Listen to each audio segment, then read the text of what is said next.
ക്രിസ്തുനാഥനൻ സ്വന്തമായി തീർന്നു.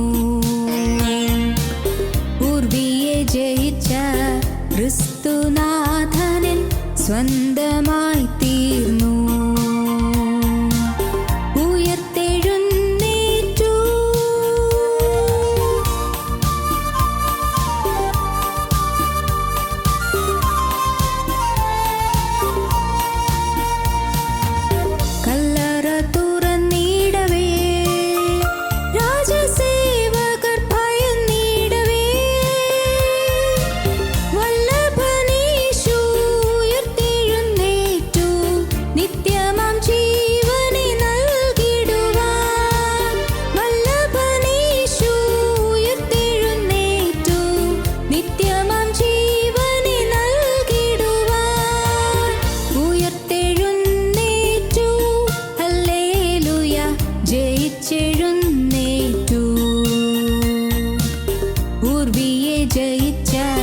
ക്രിസ്തുനാഥനൻ സ്വന്തമായി തീർന്നു. ഉയർത്തെഴുന്നേറ്റു.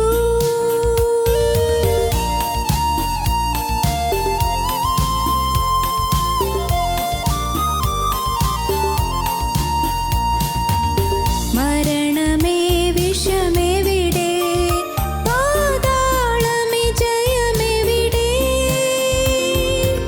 മരണത്തെ ജയിച്ചവൻ ഉയർത്തെഴുന്നേറ്റു.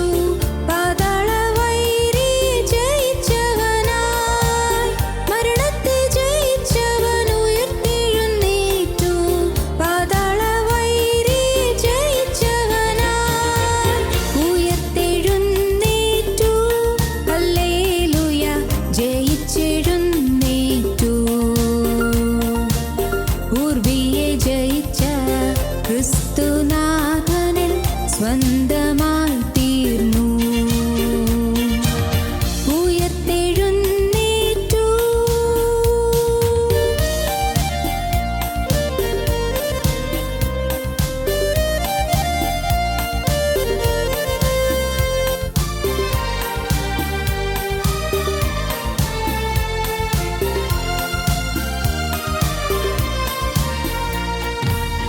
മരിച്ചവരുടെ ഇടയിൽ ജീവനാഥനെ തേടുകയോ? നീതിയിൻ അധിപതി ഉയർത്തെഴുന്നേറ്റു. സ്വർഗ്ഗപിതാവിൻ മഹിമയിതേ. നീതിയിൻ അധിപതി ഉയർത്തെഴുന്നേറ്റു. സ്വർഗ്ഗപിതാവിൻ മഹിമയിതേ. ഉയർത്തെഴുന്നേറ്റു. ഹല്ലേലൂയ, ജയിച്ചെഴുന്നേറ്റു. പൂർവിയെ ജയിച്ച ക്രിസ്തുനാഥനൻ സ്വന്തമായി തീർന്നു.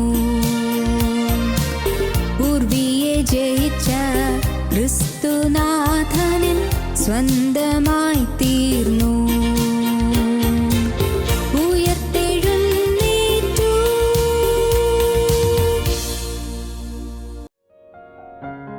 ഞങ്ങളും ക്രൂശിക്കപ്പെട്ട ക്രിസ്തുവിനെ പ്രസംഗിക്കുന്നു.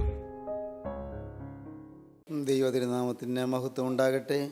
ഉൽപ്പത്തി പുസ്തകം 28 അധ്യായം 16-17 വാക്യങ്ങൾ നമുക്ക് വായിക്കാം. അപ്പോൾ യാക്കോബ് ഉറക്കമുണർന്നു. യഹോവ ഈ സ്ഥലത്തുണ്ട്, സത്യം, ഞാനോ അത് അറിഞ്ഞില്ല എന്ന് പറഞ്ഞു. അവൻ ഭയപ്പെട്ടു. ഈ സ്ഥലം എത്ര ഭയങ്കരം! ഇത് ദൈവത്തിന്റെ ആലയമല്ലാതെ മറ്റൊന്നല്ല, ഇത് സ്വർഗത്തിന്റെ വാതിൽ തന്നെ എന്ന് പറഞ്ഞു. ദൈവത്തിന് സ്തോത്രം. യഹോവ ഈ സ്ഥലത്തുണ്ട്, സത്യം, ഞാനോ അതറിഞ്ഞില്ല.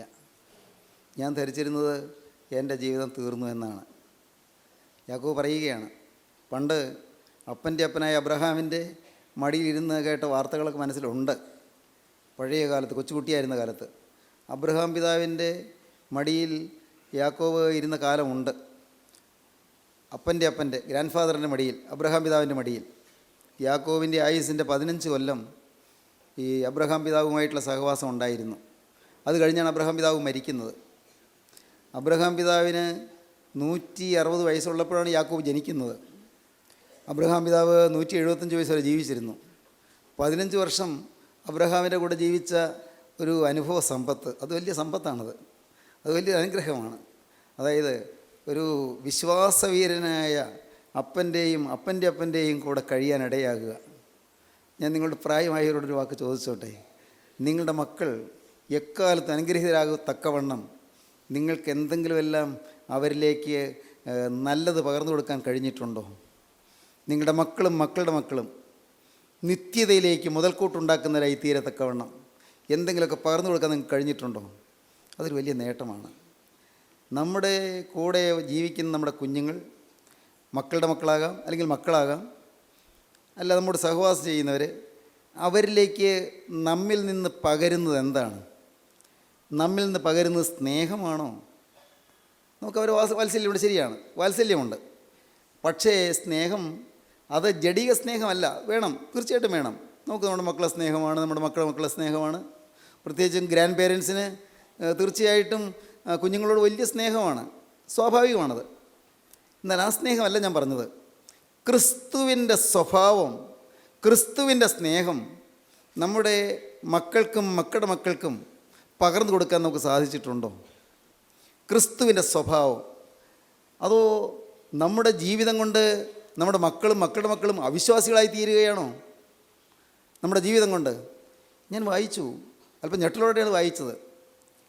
കമ്മ്യൂണിസ്റ്റ് മാനിഫെസ്റ്റോ എഴുതിയുണ്ടാക്കിയ വലിയ ചിന്തകനുണ്ട്, ഡാസ് ക്യാപിറ്റൽ എന്ന് പറയുന്ന വിസ്തൃതമായ ഗ്രന്ഥം എഴുതിയ കാൾ മാർക്സ് ഉണ്ട്. കാൾ മാർക്സ്, ഈ കാൾ മാർക്സ് ആണ് കമ്മ്യൂണിസ്റ്റ് സിദ്ധാന്തത്തിൻ്റെ ഉപജ്ഞാതാവ്. കാൾ മാർക്സിൻ്റെ അപ്പൻ ഒരു യഹൂദനായിരുന്നു. അദ്ദേഹം സ്വന്തം നാട്ടിൽ നിന്ന് ദൂരെ പോയി പാർക്കേണ്ടി വന്നു.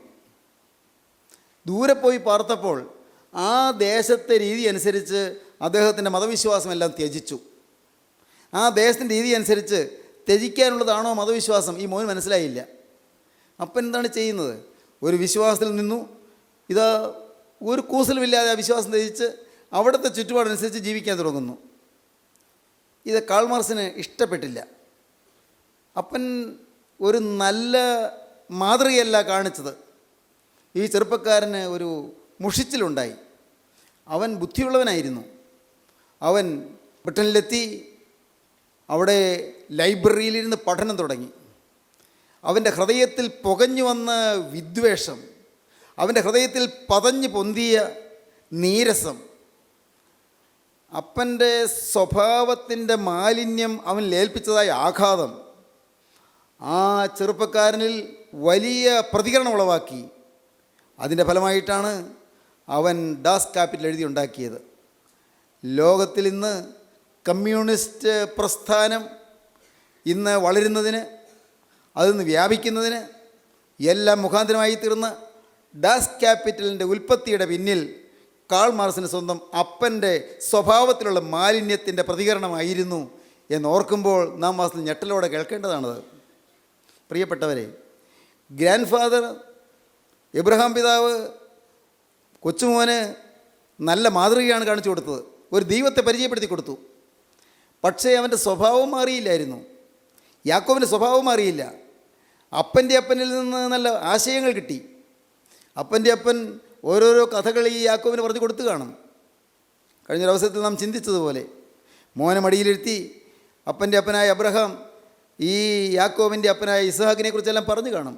പറയുമല്ലോ, എല്ലാം അപ്പൻ പറഞ്ഞതെല്ലാം അനുസരിച്ച, അബ്രഹാം പിതാവ് പറഞ്ഞതെല്ലാം അനുസരിച്ച ഇസ്ഹാക്കിനെക്കുറിച്ച് എല്ലാം വിവരിച്ച് കാണും. അങ്ങ് മോറിയാമലയിലേക്ക് വിറകിട്ട് ചുമന്നുകൊണ്ട് പോയതും, ഇസ്ഹാക്ക് വിനീതനായി കൈ നീട്ടി നിന്നതും, അബ്രഹാം ഇസ്ഹാക്കിൻ്റെ കൈകളെ കെട്ടിയതും, അബ്രഹാം ഇസ്ഹാക്കിനെ എടുത്ത് കൈയും കാലും കെട്ടി വിറകുമീതെ കിടത്തിയതും, കത്തി ഓങ്ങിയതും എല്ലാം വികാരാവേശത്തോടെ ഏങ്ങലടികളോടെ അബ്രഹാം പിതാവ് പറഞ്ഞത് നിറകണ്ണുകളോടെ യാക്കോബ് കേട്ട് കാണും. ആ ബാലകൻ്റെ ഹൃദയത്തിൽ മാറാത്ത ചില ചിത്രങ്ങൾ അത് വരച്ച് കാണും. സഹോദരങ്ങളെ, അങ്ങനെ ഒരു ദൈവവിശ്വാസം രൂഢമൂലമായി ഒരു ദൈവവിശ്വാസം അവന് കിട്ടി. എൻ്റെ ഈ വാക്കുകളെ കേൾക്കുന്ന മാതാപിതാക്കൾ ദയവായി ശ്രദ്ധിക്കൂ. നിങ്ങളുടെ മക്കൾക്ക് ദൈവവിശ്വാസം നിങ്ങൾ കൊടുക്കണം. നിങ്ങളുടെ മക്കൾക്ക് ദൈവത്തിലുള്ളതായ ആശ്രയവും വിശ്വാസവും നിങ്ങൾ കൊടുക്കണം. നിങ്ങളുടെ മക്കൾ അവിശ്വാസികളാകാൻ നിങ്ങളുടെ ഒരു വാക്കോ നിങ്ങളുടെ ചലനമോ കാരണമായി തീരരുത്. നഷ്ടം വളരെ വളരെ ഭയാനകമായിരിക്കും. അബ്രഹാം പിതാവ് യാക്കോബിനെ ഒരു വിശ്വാസിയാക്കി. പക്ഷേ ഇപ്പോൾ യാക്കോബ് നിരാശനാണ്. എന്നിട്ട് കാരണം ഈ യൗവന പ്രായത്തിൽ തന്നെ വീട് വിട്ട് ഓടേണ്ടി വന്നു. സ്വന്തം അപ്പനായ ഇസ്ഹാക്കിനെയും അമ്മയായി റിബേക്കയെയും വിട്ട് യാക്കോബ് ദൂരെ ദൂരെ ഹാരാനിലേക്ക് ഓടുകയാണ്. അവൻ ജ്യേഷ്ഠനെ കൊല്ലുമെന്നുള്ള ഭയം കൊണ്ട് ഏശാവിൻ്റെ കൈകൊണ്ട് അവൻ മരിക്കേണ്ടി വരുമെന്ന് ഓർത്ത് ഭീതിയോടെ ഓടുന്ന സമയം അവൻ്റെ ഹൃദയം വിഭ്രാന്തി കൊണ്ടിരിക്കുകയാണ്, മനസ്സ് പരിഭ്രമിച്ചിരിക്കുകയാണ്, ഭയവിഹ്വലമായിരിക്കുകയാണ്. ആ പേടിയോടെ ഓടുമ്പോൾ അപ്പോഴാണ് കല്ല് തലയിണിയായി വെച്ച് കിടന്നുറങ്ങിയത്. അപ്പോഴാണ് ദൈവത്തെ കാണുന്നത്, ദൈവത്തിൻ്റെ ദർശനം കിട്ടുന്നത്. അപ്പോഴാണ് ദൈവത്തിൻ്റെ ശബ്ദം കേൾക്കുന്നത്. എന്നെ മനസ്സിലായി, ഞാൻ ഏകനല്ല, എല്ലാം തീർന്നെന്നാണ് ധരിച്ചത്. ആരുമില്ല എനിക്ക് തുണയെന്നാണ് ഓർത്തത്. എൻ്റെ അപ്പനെ വിട്ടു, എൻ്റെ അമ്മയെ വിട്ടു, ഇതെൻ്റെ കുടുംബം വിട്ടു, ഞാൻ ആരുമില്ലാത്തവനായി. ഞാൻ ഈ യാത്രയിൽ ചിലപ്പോൾ ജ്യേഷ്ഠൻ പിന്നാലെ വന്ന് എന്നെ കൊന്നുവെന്ന് വരാം. ഞാൻ എങ്ങോട്ട് പോകുന്നു, ഞാൻ ചെല്ലുന്നിടത്തിൻ്റെ ഭാവി എന്താണ്, ഇനി എനിക്ക് ഭാവിയുണ്ടോ എന്നൊക്കെ നിരാശയോടെ ചിന്തിച്ചുകൊണ്ട് പോകുന്ന യൗവനക്കാരന് സ്വർഗം 7 വാഗ്ദത്തങ്ങൾ നൽകി. 7 വാഗ്ദത്തങ്ങൾ നാം അത് വായിക്കുന്നുണ്ട്. 13-ാം വാക്യം വായിക്കുമ്പോൾ ആ 7 വാഗ്ദത്തങ്ങൾ നമുക്ക് ഒന്നൊന്നായി കാണാൻ സാധിക്കും. അതിന്മീതെ യഹോവ നിന്ന് അരുളി ചെയ്തത്, മണിയുടെ മീതെ യഹോവ നിന്ന് അരുളി ചെയ്തത്, ഞാൻ നിന്റെ പിതാവായ അബ്രഹാമിന്റെ ദൈവവും ഞാൻ നിന്റെ പിതാവായ അബ്രഹാമിന്റെ ദൈവവും ഇസഹാക്കിന്റെ ദൈവവുമായ യഹോവയാകുന്നു. ഇസ്ഹാക്കിന്റെ ദൈവവുമായ യഹോവയാകുന്നു. നീ കിടക്കുന്ന ഭൂമിയെ ഞാൻ നിനക്കും നിന്റെ സന്തതിക്കും തരും. ഒന്നാമത്തെ വാഗ്ദത്തം, നീ കിടക്കുന്ന ഭൂമിയെ ഞാൻ നിനക്ക് തരും, നിന്റെ സന്തതിക്കും തരും. പുതിയൊരു അനുഭവമാണ്. എനിക്ക് മക്കളപ്പോൾ ഉണ്ടാകും, സന്തതി ഉണ്ടാകുമെന്ന് പ്രതീക്ഷയില്ല, ഒരു വിവാഹം ഉണ്ടാകുമെന്ന് പ്രതീക്ഷയില്ല, അതിനൊക്കെ മരിച്ചു പോകുമെന്നാണ് പ്രതീക്ഷ. എൻ്റെ ഭാവി എന്ത്, എല്ലാം തീർന്നു എന്ന വിചാരം. പക്ഷേ ദൈവം പറയുന്നു, നിനക്കും നിൻ്റെ സന്തതിക്കും നീ കിടക്കുന്ന ഭൂമിയെ തരാമെന്ന്. ഭാവികാല വാഗ്ദാനങ്ങൾ, ഉറപ്പേറിയ വാഗ്ദാനങ്ങൾ തരികയാണ്. ഒന്ന്, ഞാൻ നിനക്കും നിൻ്റെ സന്തതിക്കും നീ കിടക്കുന്ന ഭൂമിയെ തരും. നിന്റെ സന്തതി ഭൂമിയിലെ പൊടി പോലെയാകും. നിന്റെ സന്തതി ഭൂമിയിലെ പൊടി പോലെ, അതിന് അസംഖ്യം മക്കളുണ്ടാകും. നിന്റെ സന്തതി പരമ്പരകൾ എണ്ണമറ്റവരായിരിക്കും. സംഖ്യയില്ലാത്ത സന്തതി പരമ്പരകൾ നിനക്കുണ്ടാകും. മൂന്നാമത്തെ വാഗ്ദത്തം, നീ പടിഞ്ഞാറോട്ടും കിഴക്കോട്ടും വടക്കോട്ടും തെക്കോട്ടും പരക്കും. ദിഗന്ധങ്ങളിലേക്ക് നീ പരക്കും. ഈ ചെറിയ സ്ഥലത്ത് ഒതുങ്ങി നിൽക്കുകയില്ല നീ, നിന്റെ സന്തതിയും ഈ ചെറിയൊരു ചുറ്റുവട്ടത്തിൽ ഒതുങ്ങി നിൽക്കാൻ പോകുന്നതല്ല. പടിഞ്ഞാറോട്ടും കിഴക്കോട്ടും തെക്കോട്ടും വടക്കോട്ടും പരക്കും. വിശാലതയിലേക്ക്, അനന്തതയിലേക്ക് പരക്കുന്ന അത്യന്തം മനോഹരമായ ദൃശ്യം യഹോവയായ ദൈവം യാക്കോബിന് ആ വാക്കുകളിൽ കൂടി നൽകുകയാണ്. നീ മുഖാന്തരവും നിന്റെ സന്തതി മുഖാന്തരവും ഭൂമിയിലെ സകല വംശങ്ങളും അനുഗ്രഹിക്കപ്പെടും. നാലാമത്തെ വാഗ്ദത്തം, നീ മുഖാന്തരവും നിന്റെ സന്തതി മുഖാന്തരവും ഭൂമിയിലെ സകല വംശങ്ങളും അനുഗ്രഹിക്കപ്പെടും. മോനെ, നീ ഒരു ശാപം പോലെയല്ലേ ഇപ്പോൾ നിനക്ക് തോന്നുന്നത്, ശപിക്കപ്പെട്ടെന്നല്ലേ നിനക്ക് തോന്നുന്നത്.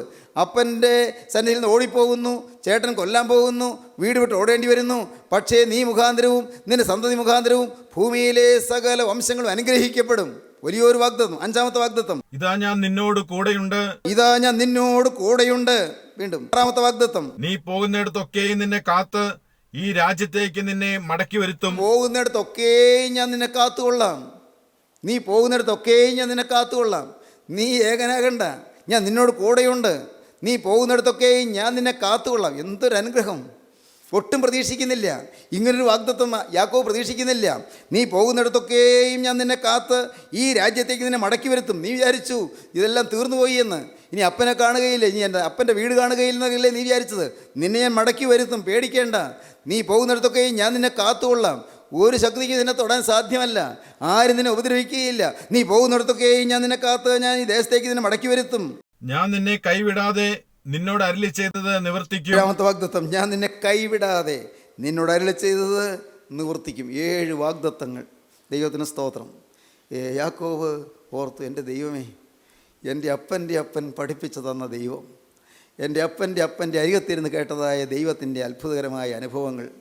എൻ്റെ കർത്താവേ, സത്യം സത്യം സത്യം. യാക്കോബിൻ്റെ ഹൃദയം അങ്ങ് ആനന്ദം കൊണ്ടു. യാക്കോബ് നിരാശപ്പെട്ടിരുന്ന ചെറുപ്പക്കാരൻ്റെ ഉള്ള് സന്തോഷിച്ചു. വാടിപ്പോയിരുന്ന മുഖം തെളിഞ്ഞു. എന്തൊരു ശക്തി! ദൈവത്തിൻ്റെ വാഗ്ദത്തം ലഭിക്കുമ്പോൾ വാടിയ ജീവിതം തളിർക്കും. ഹല്ലേലൂയ, ദൈവത്തിന് സ്തോത്രം. ജീവനുള്ള ദൈവത്തിൻ്റെ വചനം കിട്ടുമ്പോൾ തളർന്നുപോയ ജീവിതം ഉണരും. പ്രിയപ്പെട്ടവരെ, ഇന്നത് കേട്ടുകൊണ്ടിരിക്കുമ്പോൾ നിങ്ങൾ അനേകരുടെ മനസ്സ് തളർന്നിരിക്കുകയായിരിക്കും, പലതിനെയും ഓർത്ത് ആകുലപ്പെട്ടിരിക്കുകയായിരിക്കും. കർത്താവിൻ്റെ വചനം പറയുന്നില്ലേ, മാർത്തയെ മാർത്തയെ, നീ പലതിനെ ചൊല്ലി വിചാരപ്പെട്ടും മനം കലങ്ങിയിരിക്കുന്നു. പലതിനെ ചൊല്ലി വിചാരപ്പെട്ടും മനം കലങ്ങിയാണ് അനേകരിയിരിക്കുന്നത്. സ്നേഹിതരെ, നിങ്ങോട്ട് പറയട്ടെ, ദൈവത്തിന് സ്തോത്രം. പലതിനെ ചൊല്ലി വിചാരപ്പെട്ടും മനം കലങ്ങിയിരുന്നൊരു മനുഷ്യനാണ് ഞാൻ. ദൈവത്തിന് സ്തോത്രം. നിരാശയുടെ അടിവരമ്പ് കണ്ടവനാണ് ഞാൻ. പ്രിയപ്പെട്ടവരെ, ജീവിതത്തിൽ തളർന്നു പോയവനാണ്. എന്നാൽ എൻ്റെ ദൈവം എന്നെ മറന്നില്ല. ദൈവത്തിന് സ്തോത്രം. ദൈവത്തിൻ്റെ വലിയ നാമം മഹത്വപ്പെടട്ടെ. സ്വർഗത്തിലെ ദൈവം എന്നെ കൈവിട്ടില്ല. സ്വർഗത്തിലെ ദൈവത്തിന് എന്തുകൊണ്ടോ എന്നോട് കരുണ തോന്നി. എനിക്കറിയാൻ പാടില്ല പ്രിയപ്പെട്ടവരെ, എൻ്റെ യോഗ്യത കൊണ്ടല്ല എന്നെനിക്ക് നല്ലതുപോലെ അറിയാം. ദൈവത്തിന് സ്തോത്രം. എൻ്റെ യാതൊരു നന്മ കൊണ്ടൊന്നും അല്ലെന്ന് എനിക്കറിയാം. എൻ്റെ യാതൊരു കഴിവുകൊണ്ടും അല്ലെന്ന് എനിക്കറിയാം. ദൈവത്തിന് സ്തോത്രം. നിങ്ങൾ പലരും ധരിക്കുന്നത് പോലെ ആയിരിക്കണമെന്നില്ല.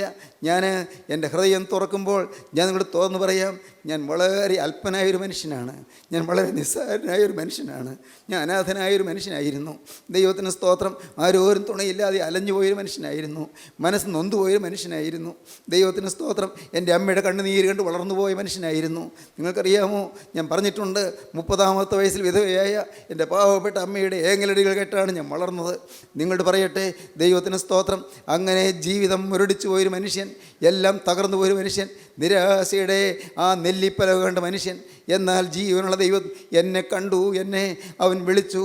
എൻ്റെ ഹൃദയത്തിലേക്ക് ഞാൻ പറയാതെ അവൻ ഓടിക്കയറി വന്നു. ദൈവത്തിന് സ്തോത്രം.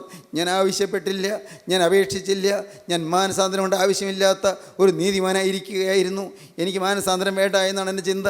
എനിക്ക് പ്രത്യേകിച്ചൊരു മാനസാന്തരത്തിൻ്റെ ആവശ്യമില്ല. പള്ളിയുണ്ട്, നമസ്കാരമുണ്ട്, പള്ളിയിലെ പ്രാർത്ഥനയുണ്ട്, നോമ്പുണ്ട്, ഞാൻ 2 നേരവും ചിട്ടപ്പെട്ട നമസ്കാരമുണ്ട്, വളരെ വളരെ കൃത്യമായി ശരിക്കും കുമ്പിട്ട് നമസ്കരിക്കുന്ന കൗമാ നമസ്കാരങ്ങളെല്ലാം ഉണ്ട്, പ്രാർത്ഥനകളെല്ലാം ചൊല്ലിത്തീർക്കുന്ന ഒരു നല്ല സമ്പ്രദായമുണ്ട്, ചിട്ടപ്പെട്ട ജീവിതമാണ്. പാപമെന്നറിയപ്പെടുന്ന പാപങ്ങളിൽ ഒന്നിലും കൊടുക്കാൻ ഇടയായില്ല. പ്രിയപ്പെട്ടവരെ, പിന്നെ എന്താ എനിക്ക് കുഴപ്പം? ഞാൻ എല്ലാ ഞായറാഴ്ചയും പള്ളിയിൽ പോകുന്നു, പള്ളിയിലെ കാര്യങ്ങളെല്ലാം വളരെ ശുഷ്കാന്തിയോടെ പങ്കെടുക്കുന്നു. ദൈവത്തിന് സ്തോത്രം. അതുകൊണ്ട് എനിക്കൊരു മാനസാന്തരം ആവശ്യമില്ലായിരുന്നു. എന്നാൽ ഈ നീതിമാനെ പോലെ ഭാവിച്ചിരുന്ന പരീശനായ എൻ്റെ ഹൃദയത്തിലേക്ക് കർത്താവായ യേശു മനസ്സോടെ കടന്നു വന്നു. അവിടെ നിന്ന് കനിഞ്ഞ് എഴുന്നള്ളി വന്നു. അവൻ ഈ ജീവിതത്തിലേക്ക് എഴുന്നള്ളി വന്നു. ഞാൻ നിങ്ങളോട് പറയട്ടെ, ഇന്ന് നിങ്ങളിത് കേട്ടുകൊണ്ടിരിക്കുമ്പോൾ നിങ്ങളുടെ ഹൃദയത്തിലേക്ക് എഴുന്നള്ളി വരാൻ യേശു വന്ന് നിൽക്കുന്നുണ്ട്. യേശു നിങ്ങളുടെ ഹൃദയത്തിലേക്ക് നടന്നു കയറാൻ കാത്തു നിൽക്കുകയാണ്. ഒരു വാക്ക് നിങ്ങൾ പറഞ്ഞാൽ മതി. മോനെ, നീ ഒരു വാക്ക് പറഞ്ഞാൽ മതി. മോളെ, നീ ഒരു വാക്ക് പറഞ്ഞാൽ മതി. മകളെ, നിൻ്റെ ഹൃദയത്തിലേക്ക് യേശു എഴുന്നള്ളി വരും. മോനെ, നിൻ്റെ ഹൃദയത്തിലേക്ക് യേശു കടന്നു വരും. യേശു കടന്നു വന്നാൽ ഭാഗ്യമാണ്. ഞാൻ പറയാം, യേശു കടന്നു വന്നാൽ അത് അത്ഭുതകരമായ അനുഗ്രഹമാണ്. ദൈവത്തിന് സ്തോത്രം. യേശു എഴുന്നള്ളി വന്നാൽ നിൻ്റെ ജീവിതം പുഷ്ടിയുള്ളതായി തീരും. നിൻ്റെ ജീവിതത്തിൻ്റെ മ്ലാനതകൾ മാറും, നിൻ്റെ ജീവിതത്തിലെ വിഷാദങ്ങൾ മാറും, നിൻ്റെ ജീവിതത്തിലെ ഡിപ്രഷൻസ് മാറും, നിൻ്റെ ജീവിതത്തിലെ ഫ്രസ്ട്രേഷൻസ് മാറും, നിൻ്റെ ജീവിതത്തിലെ കയോസ് മാറും, നിൻ്റെ ജീവിതത്തിലെ കൺഫ്യൂഷൻ മാറും, നിൻ്റെ ജീവിതത്തിലെ അലങ്കോലങ്ങൾ മാറും, നിൻ്റെ ജീവിതത്തിന് കെട്ടുറപ്പ് കിട്ടും. മകനെ, നിൻ്റെ കോപ സ്വഭാവം മാറും, നിൻ്റെ വാശിയും വൈരാഗ്യവും മാറും, നിൻ്റെ അഹന്ത മാറും, നിൻ്റെ അഹങ്കാരം മാറും, നിൻ്റെ ദ്രവ്യാഗ്രഹം മാറും, നിൻ്റെ സ്വാർത്ഥത മാറും. ദൈവത്തിന് സ്തോത്രം. നിൻ്റെ സ്ഥാനമോഹം മാറും. ദൈവവൈദ്യരെ നിൻ്റെ അസൂയ മാറും, നിൻ്റെ അവിവേകം മാറും. ദൈവവൈദ്യരെ നിൻ്റെ അലസത മാറും. നിൻ്റെ ജീവിതത്തിൽ മാറ്റങ്ങൾ വരാൻ തുടങ്ങും. അത്ഭുതം നിൻ്റെ ജീവിതത്തിൽ സംഭവിക്കും. നിന്നെ കാണുന്നവർ യേശുവിനെ കാണാൻ തുടങ്ങും. നിന്നിൽ കൂടി അനേകരുടെ ഹൃദയത്തിലേക്ക് സമാധാനം പകരാനിടയാകും. യേശു നിങ്ങളിൽ അനേകം പേരെ ഉപയോഗിക്കാൻ ആഗ്രഹിക്കുന്നു. പ്രിയപ്പെട്ടവരെ, ഓരോരുത്തർ അരികത്ത് വന്ന് യേശു ആശയോടെ നോക്കി നിൽക്കുകയാണ്. മകനെ, ഞാൻ പോഷിപ്പിക്കാമെന്നാണ് പറയുന്നത്. ജീവിതം ഞാൻ പുഷ്ടിയുള്ളതാക്കി തരാമെന്നാണ് പറയുന്നത്. നിനക്ക് തലമുറകളായി തലമുറകളായി അനുഗ്രഹ സമൃദ്ധി തരാമെന്ന് പറഞ്ഞുകൊണ്ട് രക്ഷകൻ നിന്റെ വാതുക്കൽ നിന്ന് മുട്ടുകയാണ്. അവൻ്റെ കരങ്ങളിലേക്ക് നിന്നെ കൊടുക്കാമോ? അവൻ്റെ കരങ്ങളിലേക്ക് നിന്നെ വിട്ടുകൊടുക്കാമോ? അവനിതാ നിന്റെ അരികത്ത് വന്ന് കെഞ്ചി നിൽക്കുന്ന സമയം നഷ്ടപ്പെടുത്തരുത്. ഇപ്പോഴാകുന്നു രക്ഷാ ദിവസം. ഇപ്പോൾ തന്നെ സുപ്രസാദകാലം. ഹല്ലേലൂയ. പ്രസാദകാലത്ത് ഞാൻ നിനക്ക് ഉത്തരമരളി. രക്ഷാ ദിവസത്തിൽ ഞാൻ നിന്നെ സഹായിച്ചു. ഇപ്പോൾ തന്നെ രക്ഷാ ദിവസം, ഇപ്പോൾ തന്നെ സുപ്രസാദകാലം. വാതിൽ തുറന്നിരിക്കുന്നു. കൃപയുടെ വാതിൽ തുറന്നിരിക്കുന്നു. പെട്ടകത്തിൻ്റെ വാതിൽ തുറന്നിരിക്കുന്നു. പ്രളയം വരാൻ പോകുന്നു. വേഗം ഓടി അകത്ത് കടന്നുകൊള്ളുവീൻ. കരടികൾ കടന്നു കഴിഞ്ഞു, ചെന്നായ്ക്കൾ കടന്നു കഴിഞ്ഞു, കടുവകൾ കടന്നു കഴിഞ്ഞു, പുള്ളിപ്പുലിയും കടന്നു കഴിഞ്ഞു, സിംഹവും സിംഹിയും കടന്നു കഴിഞ്ഞു, ഘോര സിംഹങ്ങൾ കടന്നു കഴിഞ്ഞു. പ്രിയപ്പെട്ടവരെ, ഘോരന്മാർ കടന്നു, കൊള്ളരുതാത്തവർ പ്രവേശിച്ചു, കൊള്ളക്കാർക്ക് അവർ കടന്നു വന്നു. പ്രിയപ്പെട്ടവരെ, വിശേഷ ബുദ്ധിയുള്ള മനുഷ്യൻ, വിജ്ഞാനിയായ മനുഷ്യൻ, വിദ്യാഭ്യാസമുള്ള മനുഷ്യൻ മാത്രം പുറത്ത് മാറി നിൽക്കുകയാണ്, സംശയിച്ച് നിൽക്കുകയാണ്. മോനെ, സംശയിക്കല്ലേ, മാറി നിൽക്കല്ലേ. കൃപയുടെ പെട്ടകത്തിലേക്ക് വേഗം വന്ന് കയറിക്കൊള്ളുവീൻ. പ്രളയം വരുന്നതിന് മുൻപ്, വാതിലടയ്ക്കുന്നതിന് മുൻപ് വേഗം വന്ന് കയറിക്കൊള്ളുവീൻ. Hallelujah, hallelujah, hallelujah. വേഗം പെട്ടകത്തിലേക്ക് കയറിക്കൊള്ളുവീൻ. ഹല്ലേലൂയ. കൃപയുടെ വാതിലിതാ പൂട്ടുവാൻ തുടങ്ങുന്നു. കൃപയുടെ വാതിലിതാ പൂട്ടുവാൻ തുടങ്ങുന്നു. സോദരരെ, ഓടി വന്നാൽ നിങ്ങൾക്കും പ്രവേശിക്കാം. പ്രവേശിക്കാം.